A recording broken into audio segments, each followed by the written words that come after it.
या मूर्खाला हे ठाऊक नाही की या कपट नाटकात केवळ चांगली भूमिका वठवण्यासाठीच मी या विनोदी पात्राची योजना रचली आहे.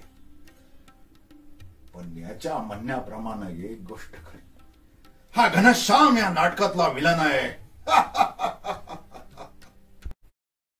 मी असा दुष्ट का होऊ नये? नाटकातल्या नीच पात्रांच्या धूर्त बुद्धिमत्तेने आपले बेत का रचित बसू नये?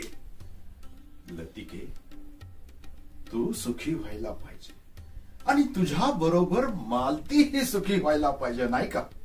उद्या तुम्ही माझ्याशी लग्न कराल. कालपर्यंत मालती मला मिळवण्याजोगी वाटत, पण धनेश्वराच्या त्या उर्मट पोरीनं माझं मानी मन आज आपल्याकडे ओढून घेतलंय.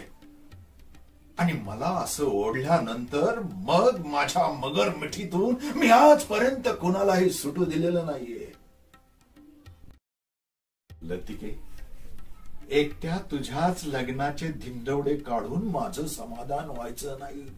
तुझ्या बरोबर मालती ही दुःखात पडायलाच हवी. महेश्वराच्या गळ्यात मालतीची धोंड बांधली तर नाही. प्रेम कल्पनांनी मिसळलेला तो मूर्ख कदाचित तिला आपल्या गळ्यातला तन्मनी करेल. नाही लतिके, हे समाधान मी तुला लाभू देणार नाही.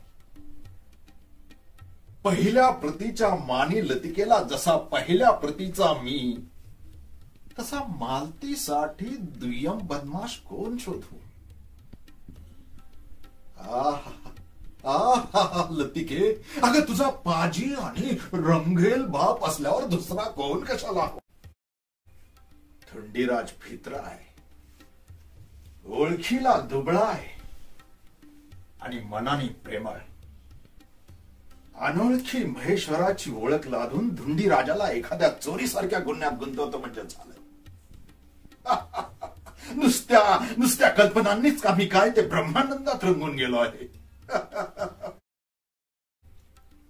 कर्तबगार बुद्धिमत्तेच्या नीच वृत्तीची नशा काही आवरच असते, नाही? यात वाईट होतंय ते फक्त एकच, या प्रकाराच्या मुळाशी असलेली धुंडीराजाच्या स्वभावाची माहिती त्याने आपण होऊन मला दिली. मी ती माझ्या अक्कल हुशारीने किंवा कर्तबगारीने मिळवली नाही, एवढाच काय तो माझा कमीपणा. देवी बुद्धिमत्ते, एवढ्या मुरदाड माणसाचा बळी दिल्याबद्दल तुझ्या एकनिष्ठ भक्ताला माफ कर.